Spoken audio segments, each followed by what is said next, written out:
बिना ब्रश के गंदी बोतल धोना बहुत आसान है। सबसे पहले डिटर्जेंट की कुछ बूंदें डालें और थोड़ा पानी डालें। बोतल को बंद करके अच्छी तरह से हिलाएं। फिर बहते पानी के नीचे बोतल को अच्छी तरह धो लें। स्टेशनरी क्लिप को ड्राई फ्रूट्स के बैग में डालें, जिन्हें आप रेफ्रिजरेटर या किसी छोटे पैकेज या ट्यूब में स्टोर करते हैं। अब आप फ्रिज में काफ़ी जगह बचा सकते हैं। बस हुक लगाएं और उन पर बैग और स्टेपल किए हुए पैकेज रख दें।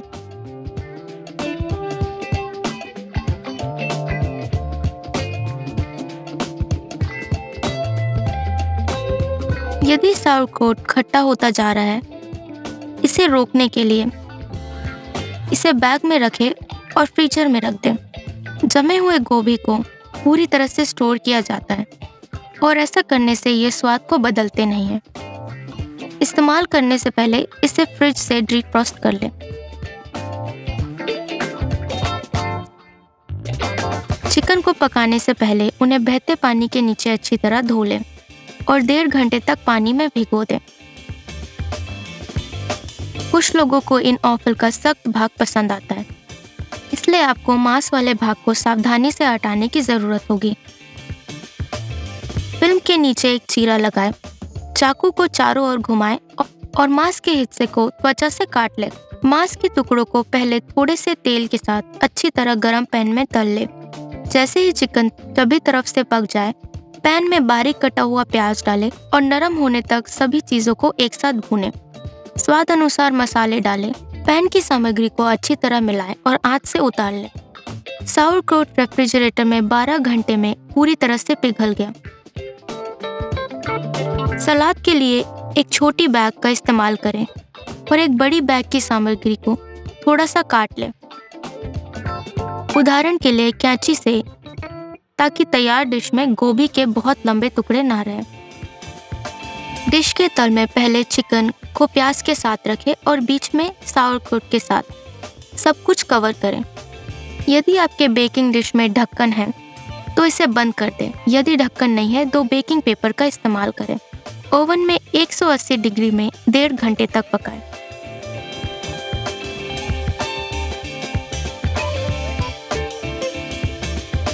इस समय के बाद ओवन की आंच बंद कर दें और डिश को पूरी तरह से ठंडा होने दें।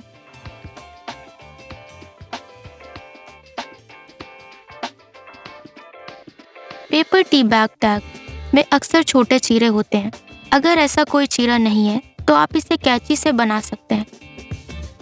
धागे को हैंडल से गुजारें और चीरे में धागा डाल दें। अब चाय बनाते समय बैग गिरेगा नहीं।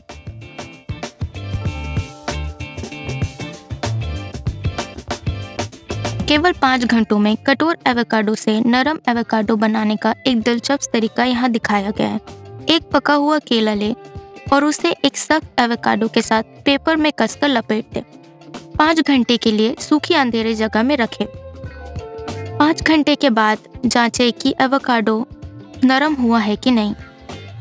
यदि इस्तेमाल करने के लिए पर्याप्त नरम नहीं है तो इसे वापस पेपर में लपेट दें। एक्सपोजर समय को 12 घंटे तक ले आए। अब एवोकाडो बिल्कुल नरम हो गया है और इस्तेमाल के लिए तैयार है। स्टोर करने के दौरान ब्राउन शुगर को सिकुड़ने से रोकने के लिए पहले चीनी के जार में कागज का तौलिया रखें, फिर ब्रेड का एक टुकड़ा। ये दोनों अतिरिक्त नमी को सोख लेंगे और चीनी पूरी तरह से सूखी रहेगी। ड्राई फ्रूट्स को फ्रिज में स्टोर करना सबसे अच्छा होता है, लेकिन घर में बने सूखे सेब या नाशपाती विशेष रूप से प्लास्टिक या कांच के कंटेनर में रखे जाते हैं, जो कसकर बंद होते हैं। इसे अंधेरी और सूखी जगह पर स्टोर करना बेहतर है। सूखे छिलके के मिक्सचर तैयार करने के लिए आग पर पानी का एक बर्तन रखें और इसमें सूखे सेब और सूखे नाशपाती, साथ ही मिठास के लिए किशमिश डालें। मिक्सचर में थोड़ा चीनी मिलाएं। जैसे ही पानी उबल जाए 5-7 मिनट तक उबालें। फिर आंच बंद कर दें और पैन को ढक्कन से ढक दें। सॉस को पूरी तरह ठंडा होने तक अच्छी तरह पकने दें। ठंडे सॉस को छान लें, क्योंकि इसमें उबले हुए फल हो सकते हैं जो हर किसी को पसंद नहीं आते। बिना लिक्विड के उबले हुए सूखे फल को ब्लेंडर में डालें लंबे समय तक पकाया हुआ दलिया डालें,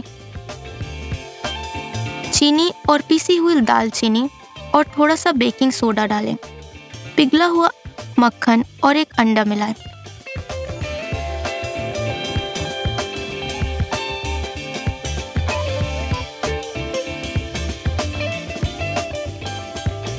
सेकंड के लिए सब कुछ एक साथ मिलाएं।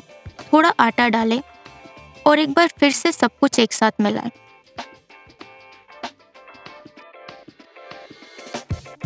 इस बीच एक बेकिंग शीट तैयार करें।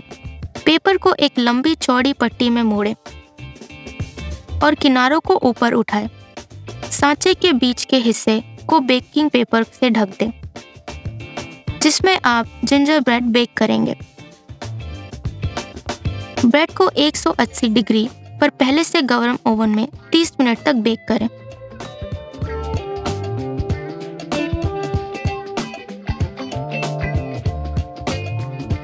तैयार ब्रेड को एक वायर रैक पर रखें और पूरी तरह से ठंडा होने दें और फिर टुकड़ों में काट लें।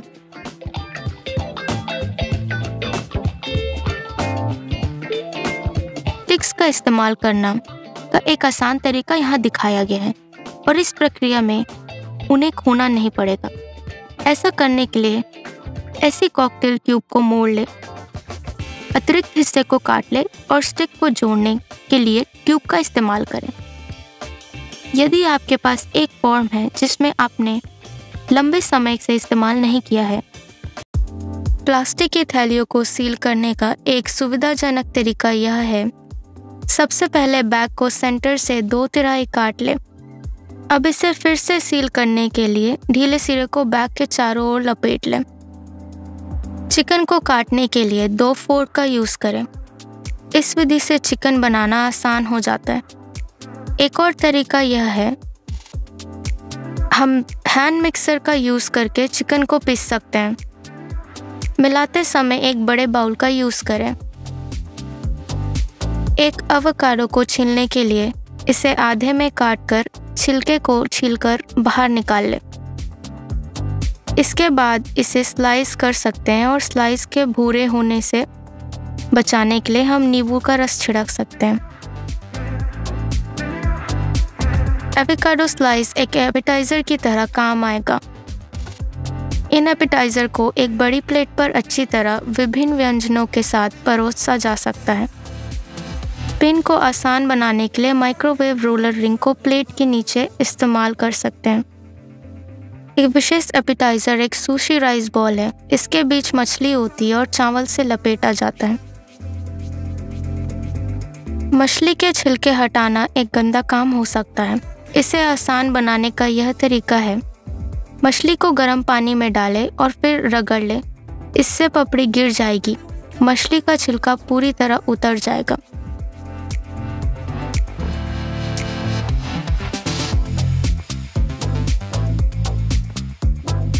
तरबूज को काटने के बाद इसे स्टोर करने के लिए तरबूज को इस तरह प्लेट में रखें। पहले ऊपरी हिस्से को हटा दें और फिर हम किनारे से छिलके हटा देंगे। अब हम तरबूज को इसी तरह मोटे स्ट्रिप्स में काट सकते हैं। ऊपर एक कटोरा रखें और फिर ध्यान से तरबूज को पलट दें। ब्रोकली को फ्रिज में स्टोर करने के लिए इसे एल्युमिनियम फॉइल से लपेटें। सूखे सिरे को काटकर ठंडे पानी के जार में रख दें। एल्युमिनियम फॉइल में लपेटे जाने पर सीलरी भी फ्रिज में बेहतर तरीके से स्टोर होती है। इस गार्गिर जैसे पत्तेदार साग को बेहतर ढंग से स्टोर किया जा सकता है। ज़्यादा नमी को हटाने के लिए इसे एयर टाइट कंटेनर में पेपर टॉवल्स के साथ फ्रीज़र में रख दें।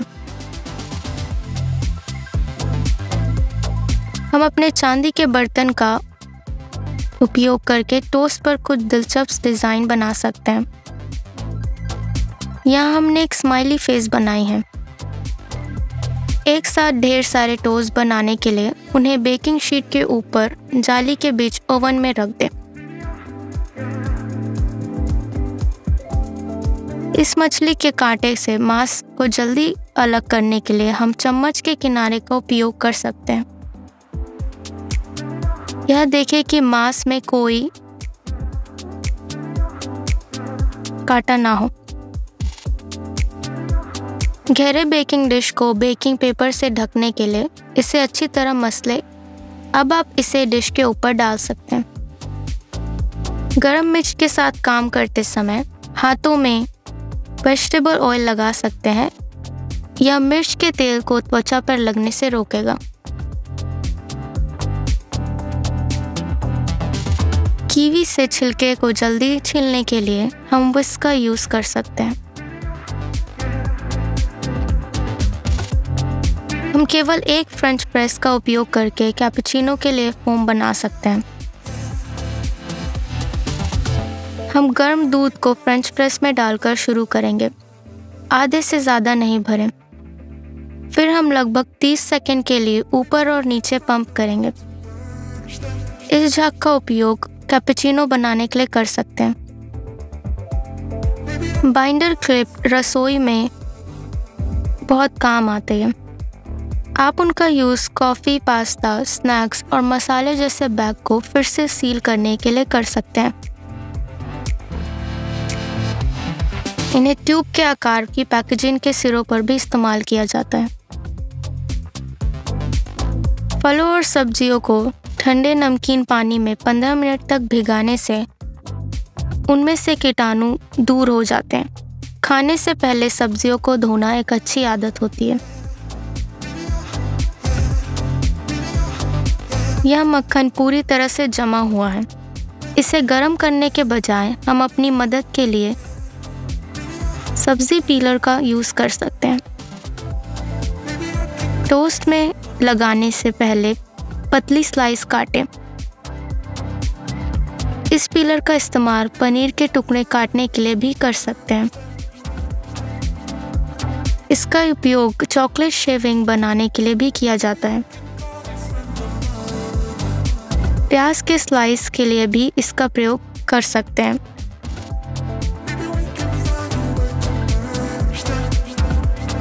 एक और बढ़िया यूज़ नींबू के छिलके हटाने के लिए भी किया जाता है।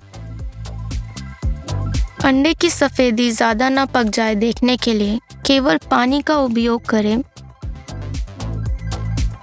एक बार जब पानी उबलने लगे तो अंडे को फोड़ लें और फिर ढक्कन से ढक दें। लगभग 1 मिनट के बाद सफ़ेद भाग पूरी तरह पक जाएगा और पीला भाग अभी भी कच्चा रहेगा। बेक किया हुआ सामान बनाते समय आटे की गोली बनाने के लिए एक कप का यूज़ करें। इसे घुमाएं और एक गेंद के आकार में बना लें। आप इसे मीटबॉल बनाने के लिए भी कर सकते हैं।